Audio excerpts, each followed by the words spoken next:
Hello, everybody. Welcome to ENDC's June 2026 Ballot Education Forum. Tonight, we'll be hearing from all the campaigns that will have a ballot measure or from the candidates themselves that will be on the June 2026 ballot. Thankfully, it'll be pretty light. We've got a couple ballot measures and a couple candidates for Superior Court and Board of Education. We'll start in a minute with Phil Kim, who's running for Board of Education. But I just want to quickly lay out the ground rules and then also the mission vision statement for ENDC, which I'll start with. So the mission and vision for ENDC is to provide a democratic political voice to advocate an urbanist/equity platform with a focus on creating complete communities to keep current residents and families in the city while welcoming newcomers. This club will primarily concentrate on the eastern neighborhoods comprised of San Francisco Supervisor Districts 3, 6, and 10. ENDC will speak with a strong unified voice focused on issues related to the environment, public safety, affordable housing, transportation, education, open space, workforce opportunities, small business, and social justice. We will primarily concentrate on the eastern neighborhoods of San Francisco, Districts 3, 6, and 10, and endorse candidates and propositions which support the platform and values of the club. We organize at the intersection of community building and Recording local in politics. progress. So, if you are a speaker for tonight or if you're a candidate, just please come up and stand on the X when it's your time. I will sort of keep us moving and guide us through each of the candidates and speakers. So you'll just have to look to me. I'll be right here.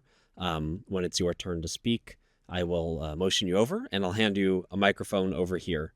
I should have I coordinated with everybody beforehand, so you should know how much you have for time. If you forgot, just go ahead and ask me.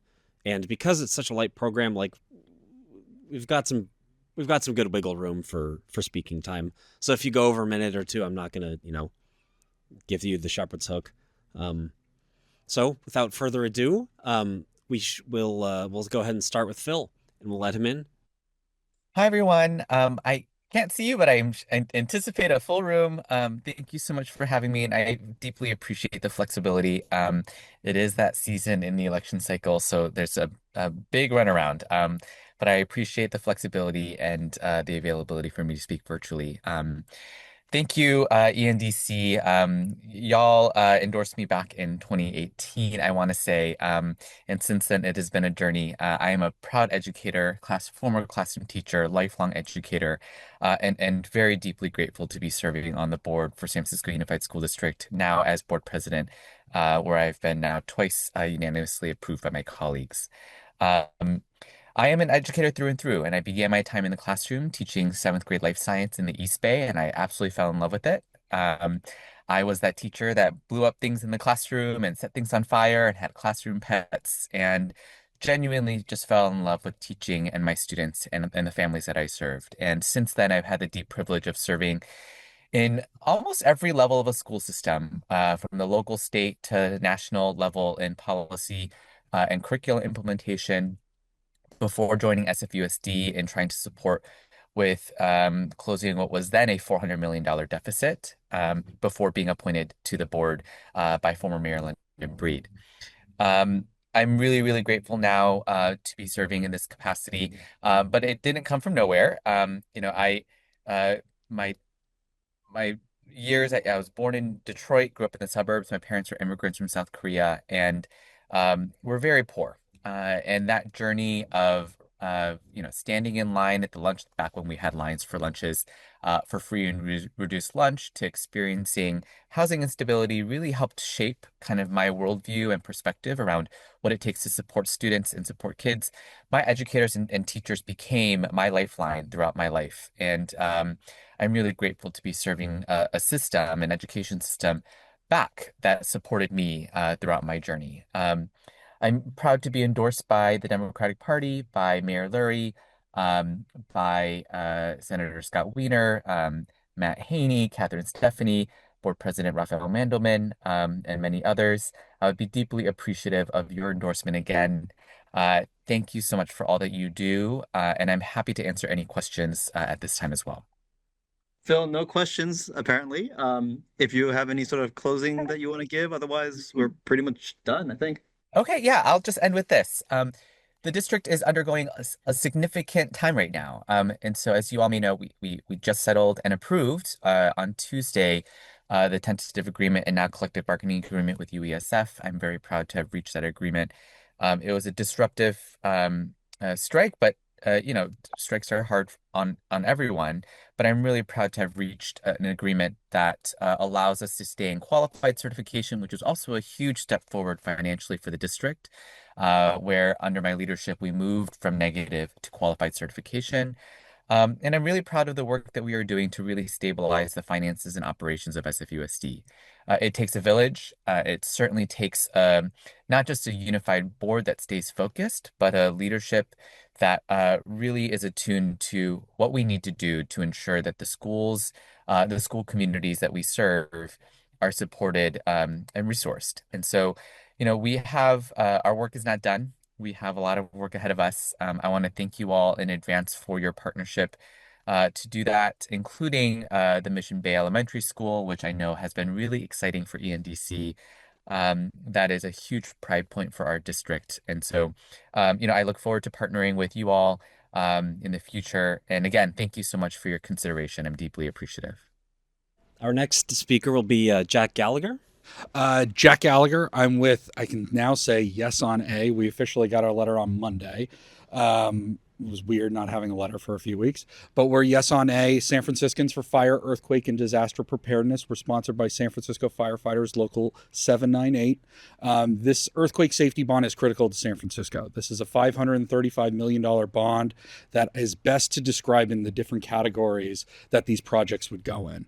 The first category is $130 million to renovate and expand what is known as the emergency firefighter water system. This expansion would primarily be for the west side of the city, in particular for the Sunset and Richmond neighborhoods. We've had previous earthquake safety bonds that primarily focused on the east side of the city and what some of you may know as a 100-year-old plus water system that previous bonds retrofitted and repaired. This bond in particular would be for the expansion to the west side. Additionally, there's $100 million to repair and retrofit fire stations and critical public safety facilities throughout the city. As of right now, they can't, unfortunately, because of CEQA law, they can't say these projects are going to get done. But if this bond were to pass, potentially you could have 3 fire stations on the east side of the city that could get major renovations and retrofits from this bond. Additionally, there's $72 million for the police department, in particular, to rebuild and retrofit their facilities. This one would possibly earmark a major retrofit for Taraval Station in the Sunset District, but also would help for other critical public safety facilities that the police have. Over previous bonds, if you guys may have seen, we've gotten departments out of 850 Bryant, the Hall of Justice. So we've built the public safety building right a few blocks from here over in Mission Bay, as well as some other facilities. So we're trying to get facilities out of there. This would hopefully try to get the property crime division out, as well as rebuild a police station over in Taraval. Additionally, there's $33 million for what I like to call critical repairs to facilities that you wouldn't consider a full retrofit. So some of these might just be state of good repairs, like a new roof, a new HVAC system. A lot of facilities don't have these kind of air filtration systems. We've had to deal with things from the fires over the last few years and upgrading some of these critical facilities. So you'd have $33 million for that. A big part of this bond would be $200 million to the Potrero Muni Car Barn here on the east side of town. That facility is over 110 years old and is extremely critical to the city, not just in the event of a disaster, but in the city's recovery. Roughly, I believe Muni says about 100,000 passengers go through the bus lines that go through Potrero Station.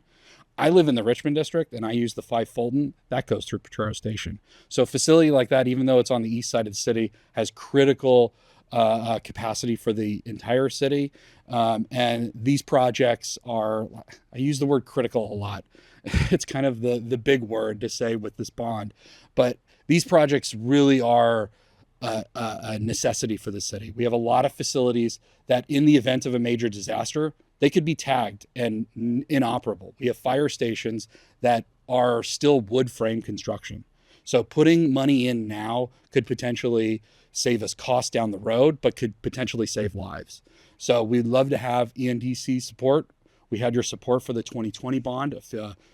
Gosh, it's already 6 years ago, but we've had support from you guys in 2020, and we'd love to have your continued support for this bond. So thank you very much, and I can help answer any questions. Thank you.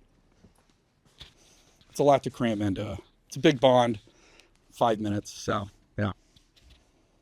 If we've got any questions, I will have to repeat them into your recording. And additionally, I didn't get to, this will not raise your property taxes. I should have said that first.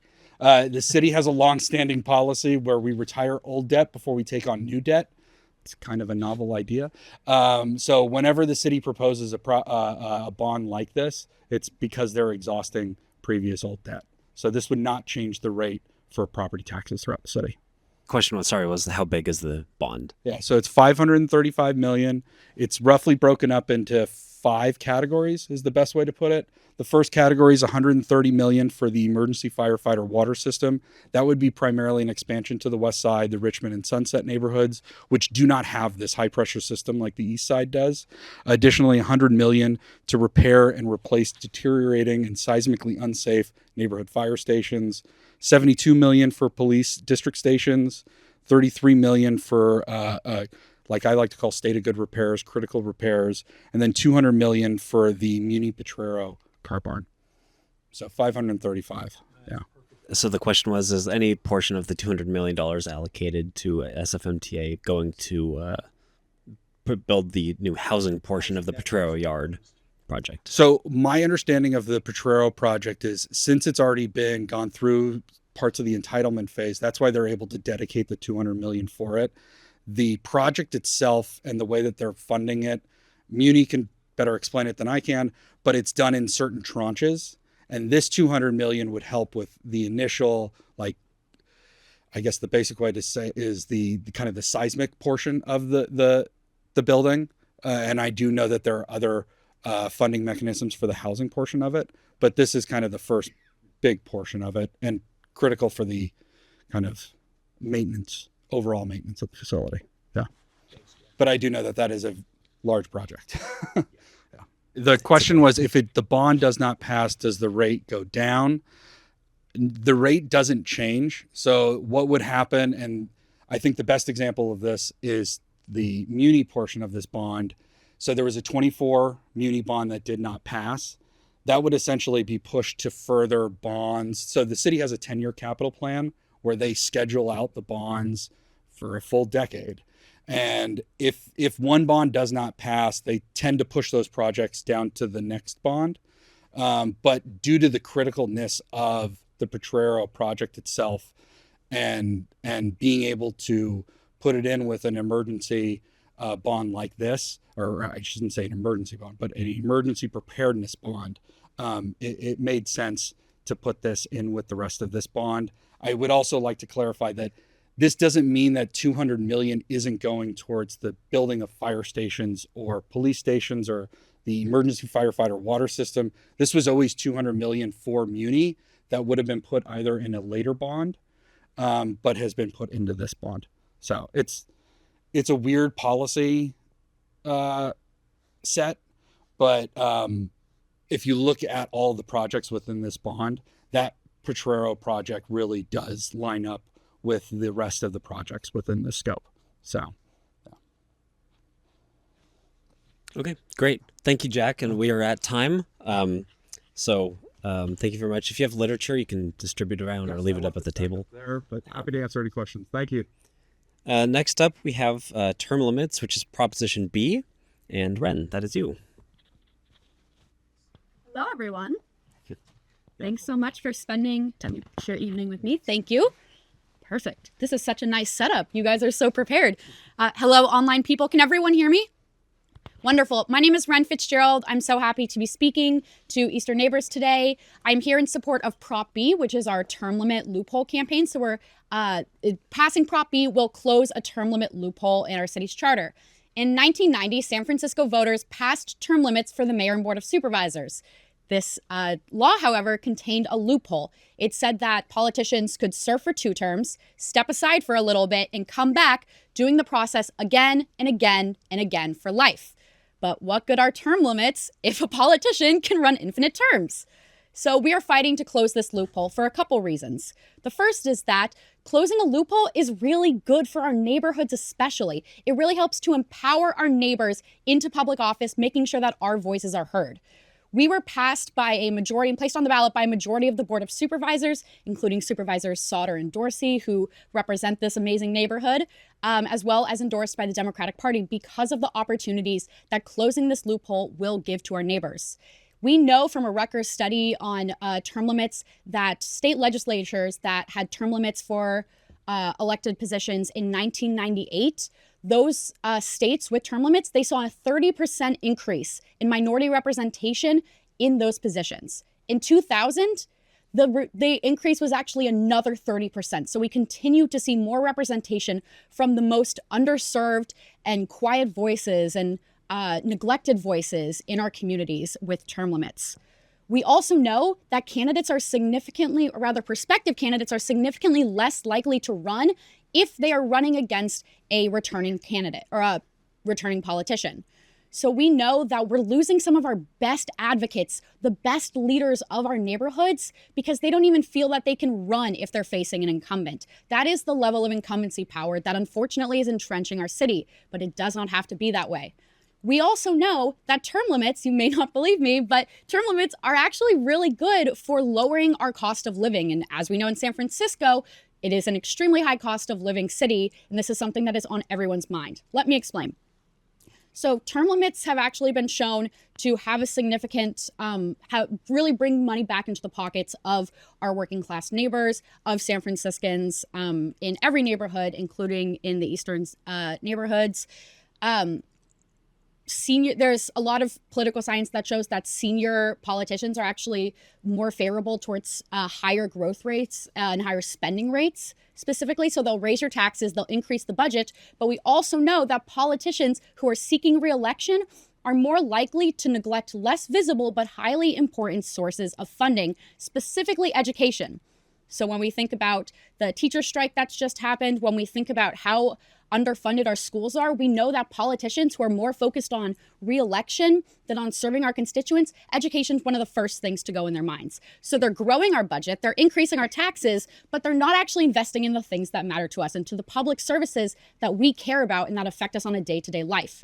So if we had term limits, if we had real enforceable term limits, we would be incentivizing our politicians to focus on the things that we care about, not on re-election. And that is hugely important in every stage of San Francisco, but particularly right now when the cost of living has never been higher, when we're concerned about putting food on the table for our families, when we're concerned about our taxes, and we're just trying, all of us are trying to make ends meet and get through a time of really high political turmoil in the nation. So term limits are incredibly effective. They're incredibly clear, and they're exactly what our neighbors deserve right now. So in the name of tackling the affordability crisis, in the name of supporting our neighbors, of empowering leaders within our neighborhood to actually serve in public office and make sure that that power belongs to us, I very strongly encourage you to join me in closing the term limit loophole by voting yes on Prop B. And I'd be more than happy to answer any questions.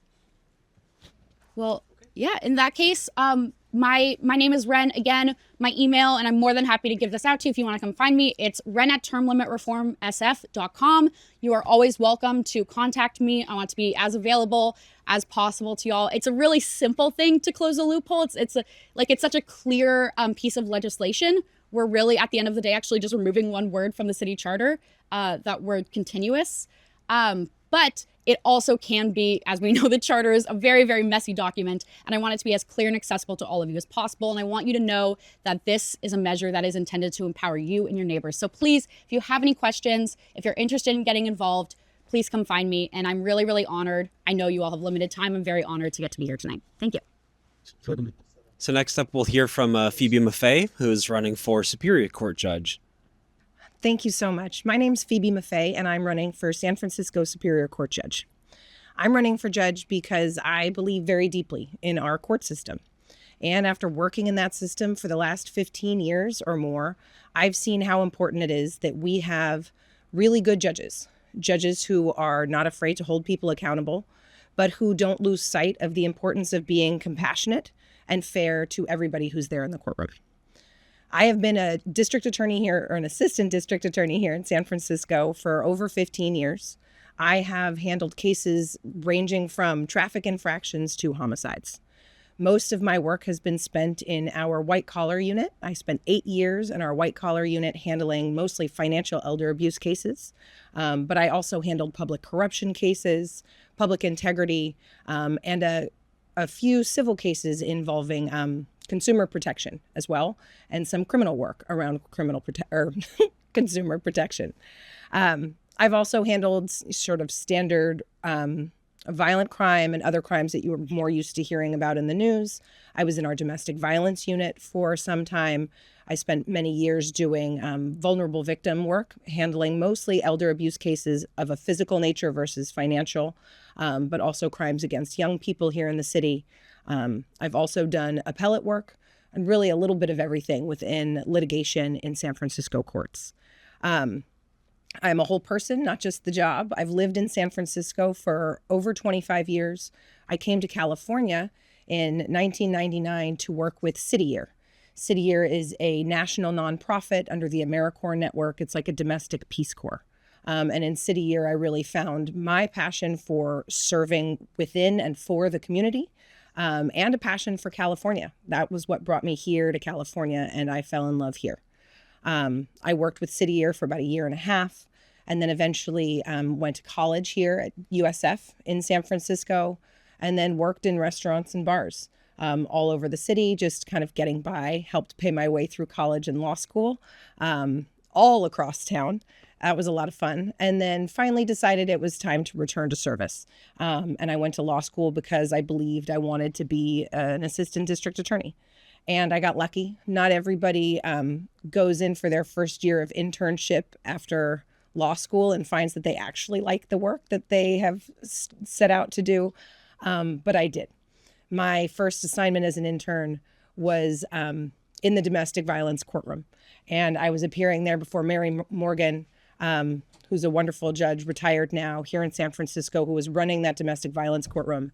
And I was inspired by the work that was being done, the collaborative work that was being done in our courts with probation and the district attorney's office and the defense bar and the judges to make sure that we were hearing the voices of victims and being responsive to the needs of the defendants as well.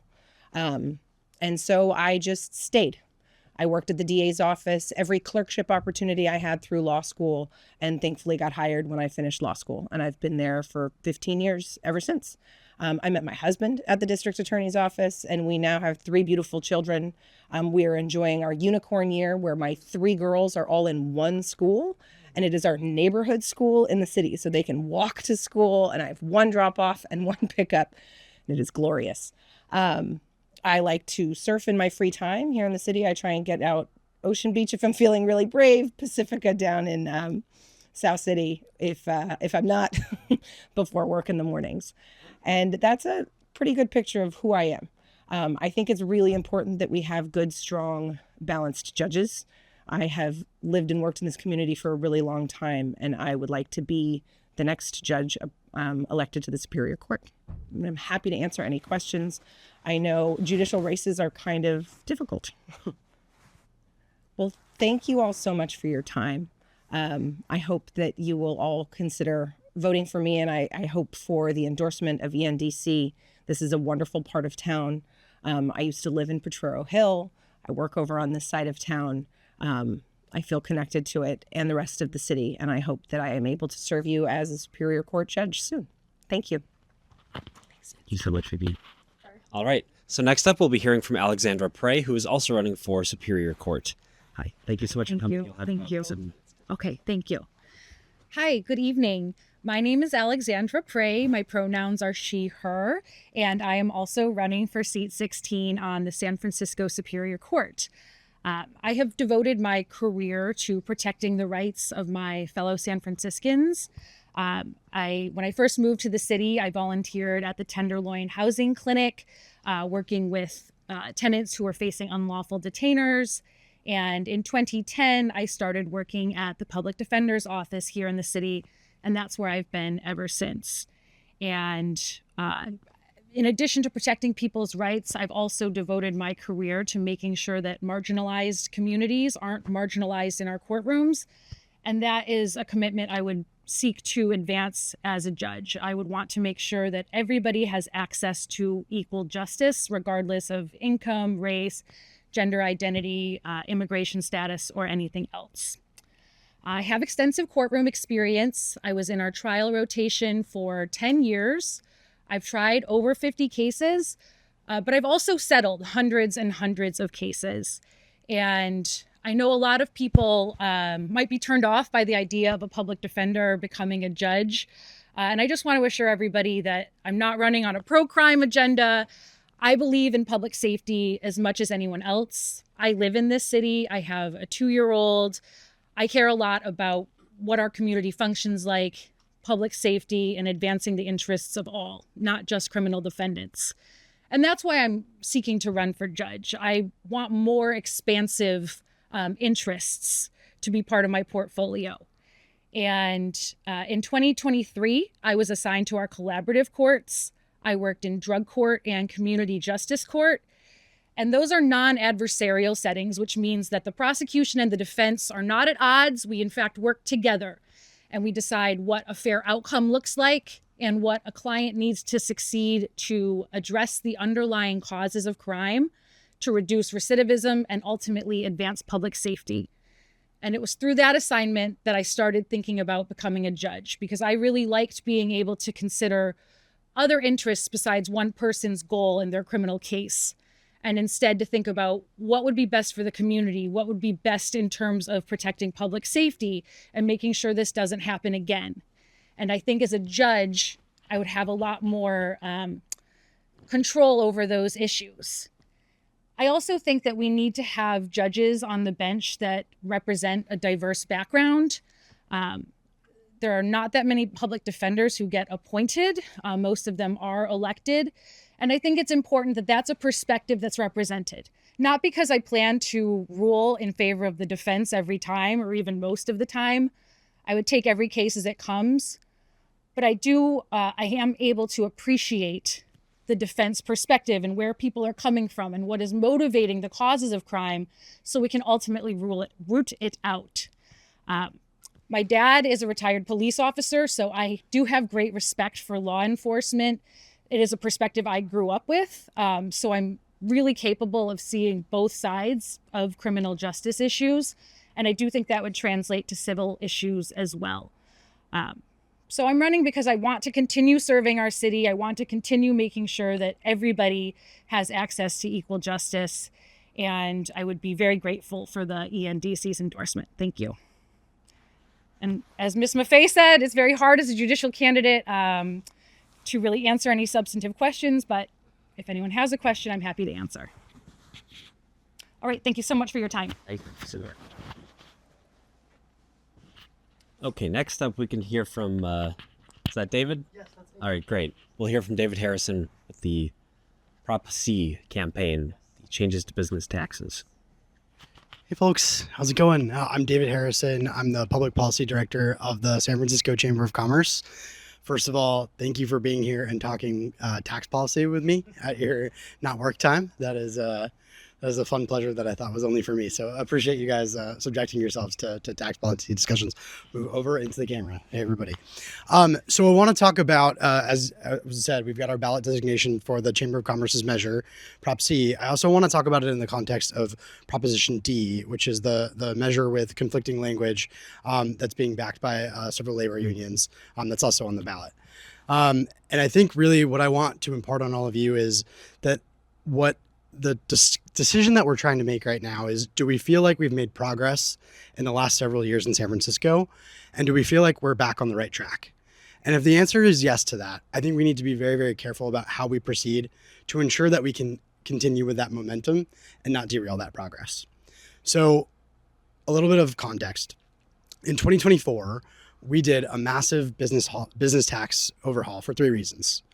One, we had about 25% of all of our companies in San Francisco, 5 companies in San Francisco paying about 5% of all of our business taxes.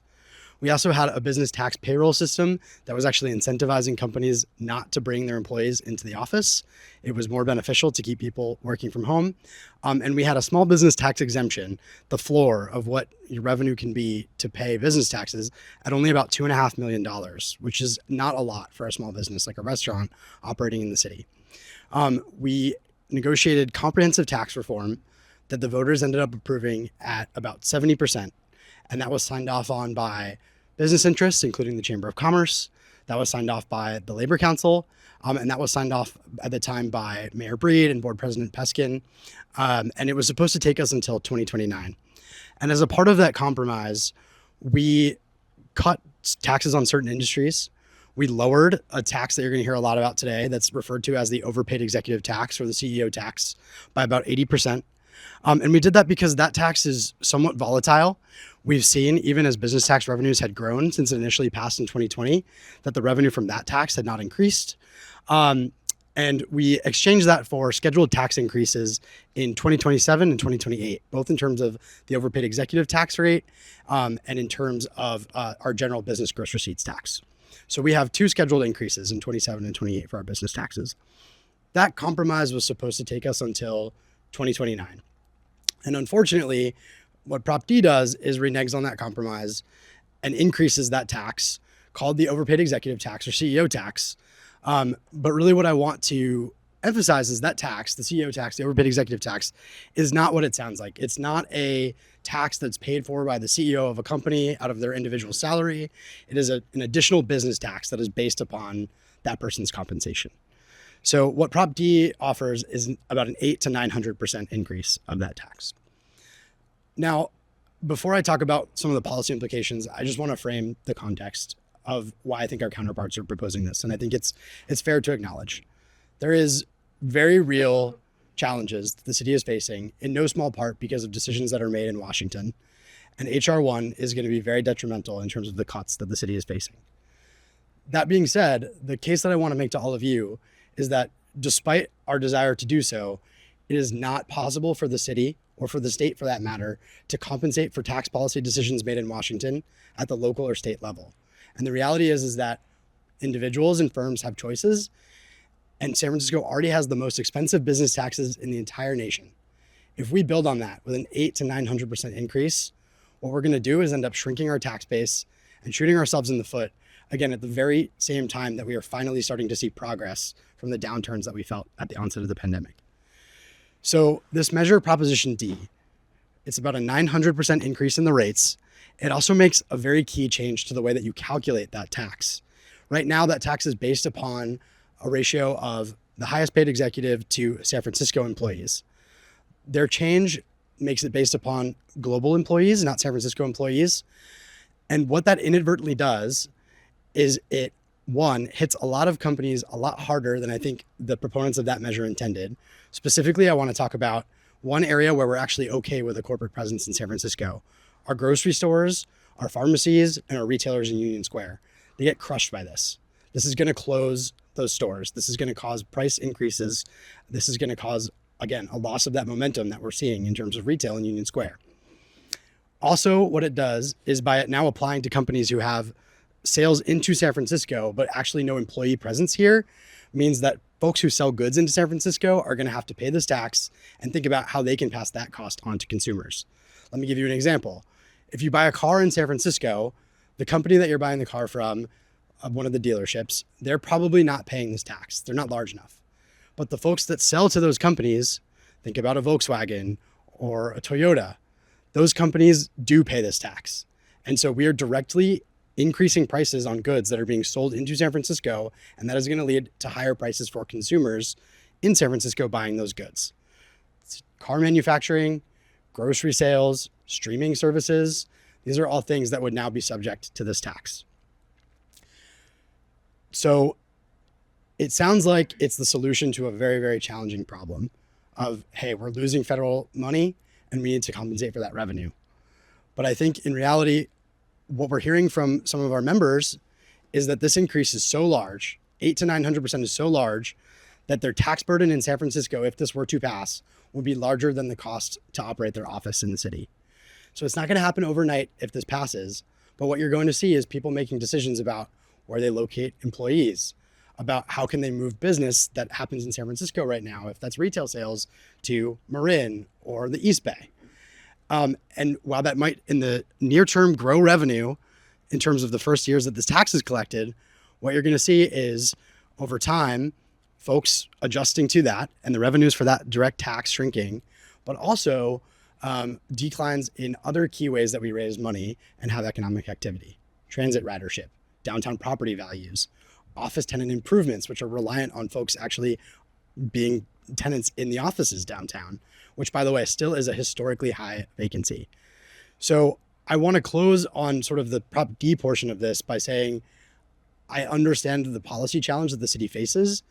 The business community and the Chamber of Commerce are not saying that we should bury our head in the sand. What we are saying is that an 800 to 900% tax increase is not the solution.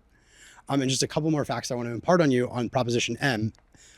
In its first year alone, Prop M, the 2024 business tax reform, has collected $280 million more than was expected. It's working. If we mess with it, we're going to hurt our economic recovery, not help it.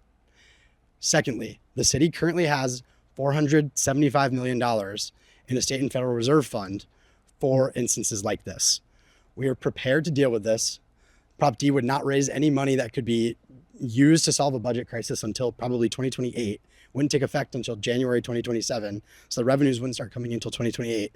It's a solution to a challenge that's not going to help us right now and could make things worse. But to pivot to the measure that I'm here to talk about, Prop C, the San Francisco business community and the Chamber of Commerce are not here to say, hey, we're against all these tax increases. No tax increases ever, right? We're saying, let's be thoughtful about how we make these policies so that we can keep San Francisco on the right track. So what Prop C does is it takes that overpaid executive tax, which again, don't forget, is not a tax on the executive, is a business tax, and we accelerate it within the confines of Proposition M. So instead of an 800% increase, we raise it 7%, which is what it's scheduled to be in 2028. We accelerate that to 2027. And the other thing that the other measure is silent on is support for small businesses. And the reality is that even with in 2024, us lifting that small business tax exemption, it is still a very, very, very hard place to run a small business in San Francisco. And there are a ton of regulatory challenges, of foot traffic and activity challenges, of staffing challenges that our small businesses face every day. And we believe if we're going to ask our companies to pay more at the top, that folks in the small business world should feel that benefit, that they should get that relief. And so what we advocate for doing is, in exchange for raising the tax by 7%, we also raise the small business tax exemption from $5 million to $7.5 million.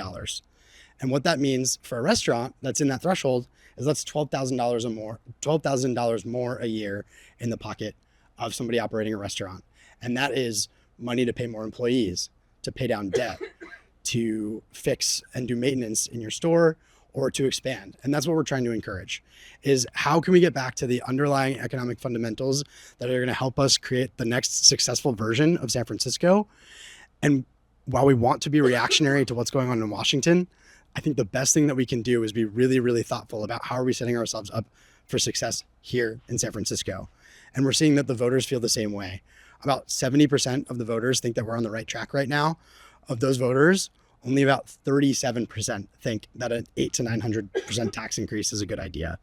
So again, what I'm asking you here is, you're going to hear a lot about all the challenges of the tough things in Washington. Those are real challenges, but what we have to do is be thoughtful about how we respond to that and not, again, go back to the same old San Francisco way of policy swings and sending the wrong message that a year after we just did a tax reform bill, we're back at it again, and we're going to make it so impossibly expensive to operate in San Francisco that folks are going to say, you know what, I'll go to Texas or Florida. That's how we lose in San Francisco. Hey, David, on Prop C, could you kind of go through that again? I think what I picked up is that Prop C is an increase in taxes, but is it actual percentage, or is it taking taxes that were supposed to go up in a future year and pulling them closer? Can you go through that a Yes little bit to all of more? that. Exactly. It's And pretty it's complicated looking I at usually do it with C and slides. D and making those comparisons. If you could kind of clarify Absolutely. what C does, Yes, I'd exactly. appreciate that. Happy Thank to do you. that. Thanks, Bruce. So C, what it does, yes to everything you said, right? So right now we've got our current 2026 rate. That is scheduled to go up over 2 years, 4% in 27, 3% in 2028. So a total 7% increase in that same tax, what we call the overpaid executive tax or the additional business tax on executive pay, whatever you want to call it. So we accelerate that to 2027. So in effect, it is a one-time 3% increase over what's scheduled, if that makes sense. Instead of it going up 4% next year, it would go up 7%. Can you just repeat part of what Prop C does for, or I'm sorry, I'm saying the wrong letter. The proposition you're supporting does for small businesses? Yes. So right now, so in 2024, small businesses of $2.5 million or less of gross receipts did not pay business taxes. Now remember, gross receipts doesn't mean profit. It just means money in. So we doubled that in 2024, Prop M, to $5 million. So right now, $5 million or below, if you're a business in San Francisco, you don't pay business taxes on that. Now, if you make, let's call it $6.5 million of gross receipts, not only do you pay sort of like the marginal rate between 5 and 6.5 million, but it actually goes all the way down from 0 to 5. So you're paying your full business taxes on that whole rate. So what we do is we lift that floor a little bit higher to $7.5 million. So essentially, if you're a small business in San Francisco with $7.5 million or less in gross receipts, you would not pay business taxes. And that is the vast majority of 7.5 million below is the vast majority of restaurants, neighborhood retail stores in San Francisco. And what we're finding is that, again, it sounds like a big number, but the money in, money out, we've talked to a lot of restaurateurs who are in that range, and it doesn't mean that they're making any profit, but that's their reported gross receipts. Thank you so much Yeah, for your time. thanks so much. I know that was a lot of numbers. I do have some leave behinds. If it's okay, I'll leave them in the back in case people want to look at fact sheets. Cool. Thank you. Thanks. So now we'll be hearing from the proponent of Proposition D, which is the, I believe it's the increase to the CEO tax. What's the title of it? There it is. There it is. Wonderful. All right. Thank you so much. You have 15 minutes. Thank you. Just go ahead and stand. Yeah. Beautiful. Thank you, everyone. And thank you for inviting us to speak. And thank you for me personally. I've never been to the Lumina. I live across the street. I have lived across the street now for 12 years. So this is the first time that I have come into the Lumina. So it's wonderful. First, I should introduce myself. My name is Chema Hernandez-Gil. I'm a political organizer for SEIU Local 1021. We represent over 60,000 workers across Northern California. We represent many of the public sector workers in San Francisco, the librarians, ER nurses, and also about 3,000 nonprofit workers. I'm going to start by addressing the elephant in the room. This club did not endorse Prop L in 2020 when it was first put to voters. Voters passed it. Then Supervisor Haney really had a vision, right, to address a challenging situation in San Francisco. He went forth and he put it, and it went well. I also want to acknowledge that my own union, SEIU Local 1021, did endorse Proposition M in 2024, which reduced the overpaid CEO Act tax by about 80%. So I want to talk a little bit about that because that is important, right? You heard, and we'll hear, 800%, whatever. We expect in the best case scenario that the act, when it passes, it will raise about $300 million, probably closer to $200 million. Why that matters is because we're facing a huge deficit. And this is really what all of this is about. It is a math problem.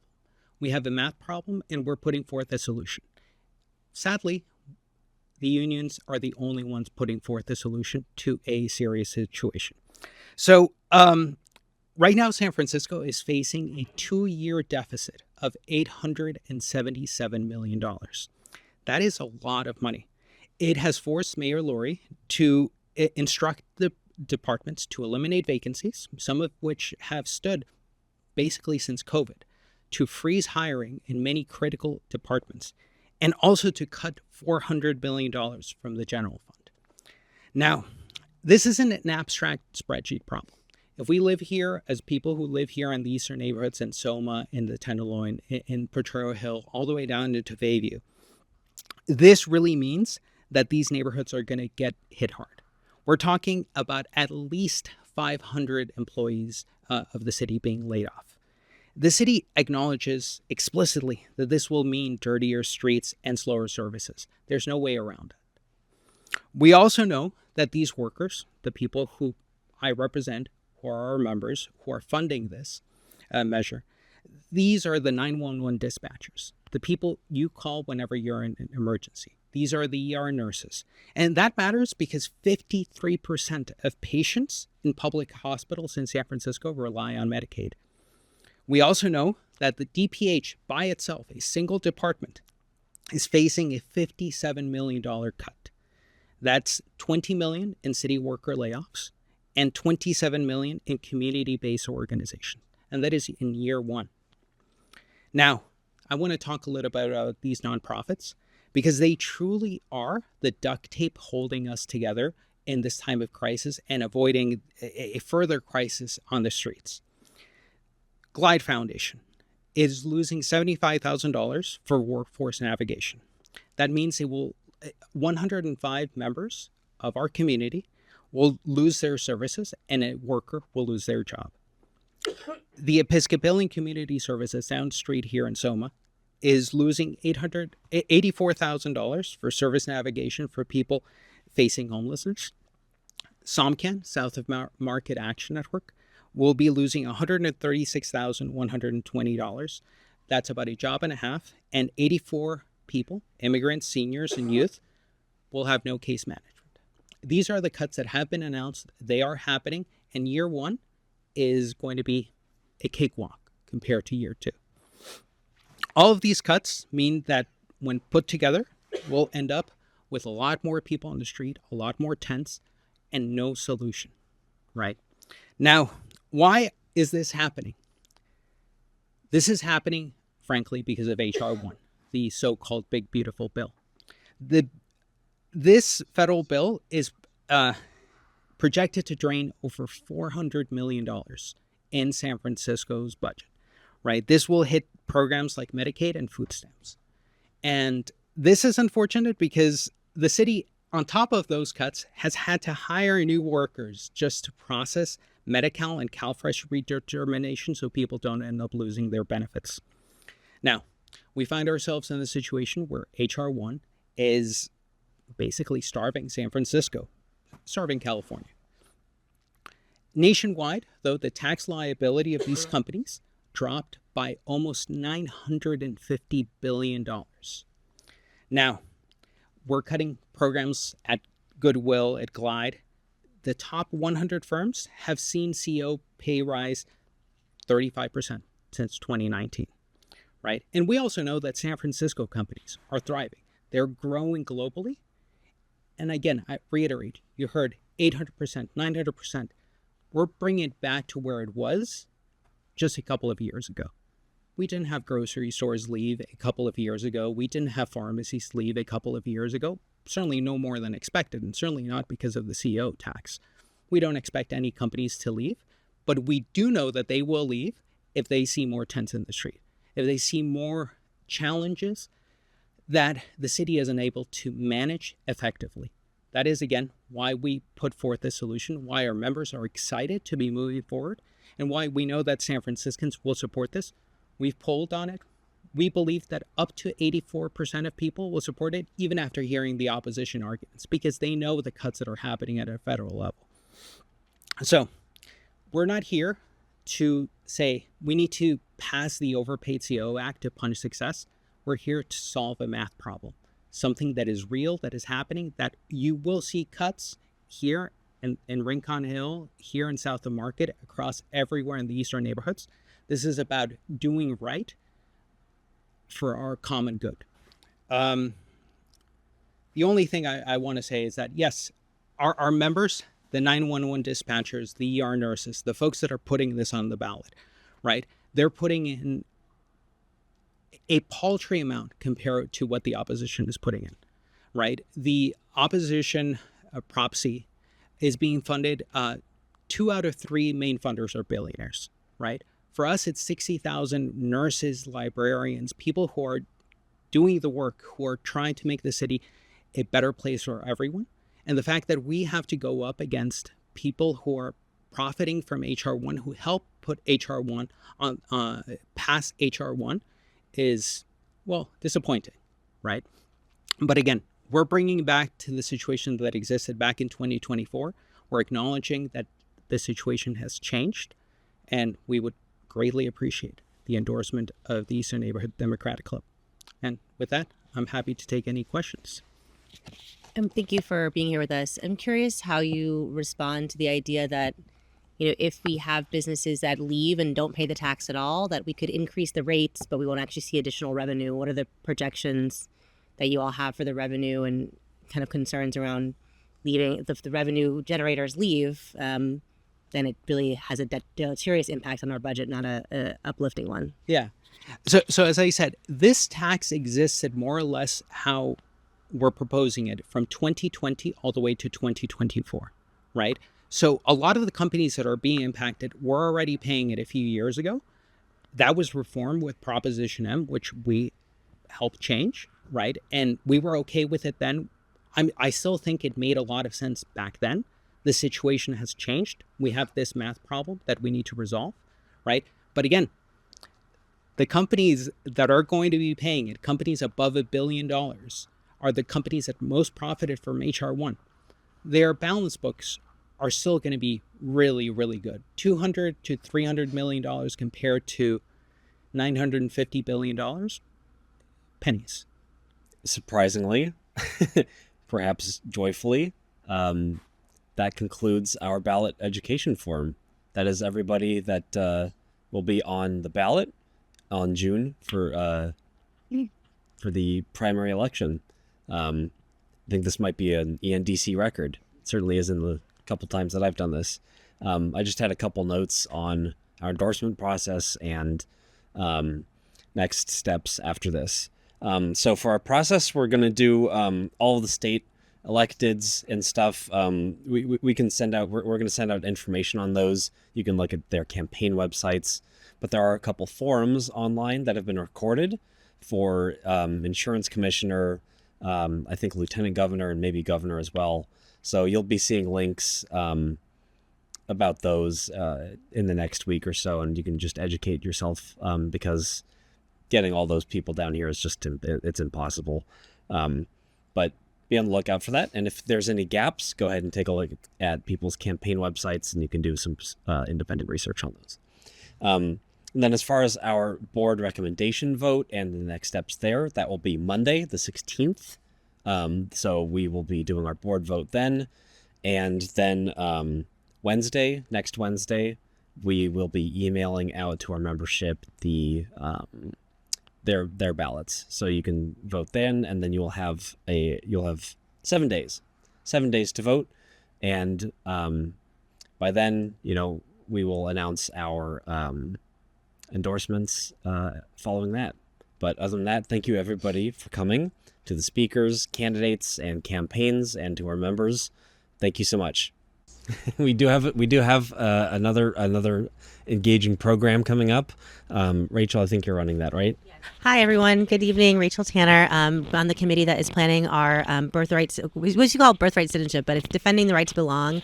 What is American citizenship in 2026? So it's very timely for really all of us to understand kind of the history, going back kind of through different legal phases of the U.S., kind of where does citizenship kind of come from, and how has it been really debated through the courts and otherwise throughout the 250 years that America has been around, but really leading up to today, right? And understanding the attacks from the federal government on citizenship, the challenges that are winding their way right now through the Supreme Court. We have our own city attorney, David Chu, and as well as Professor Bill Onhing, who will be in conversation with our very own America Sanchez as our moderator. So we're going to have a multimedia experience. It's going to be at UC Law in their auditorium, just kind of across from Civic Center. So please come out. It's going to be really informative. I know it's a topic that for me, I feel like, oh my gosh, this is so important and there's so much to know. And so this is a great way to kind of get guided and grounded. And also you can be a resource for your family, for your friends, for people who want to know what's happening. You'll be better informed, and then you can inform them. We do expect, I think, the Supreme Court to be ruling at some point in the next coming months. And so this kind of can get us ready for that. So again, Monday the 23rd from 6 to 8 at UC Law. Doors will open at 5:30, and we look forward to seeing everyone there. All right. Thank you, everybody, and have a great night. Thanks.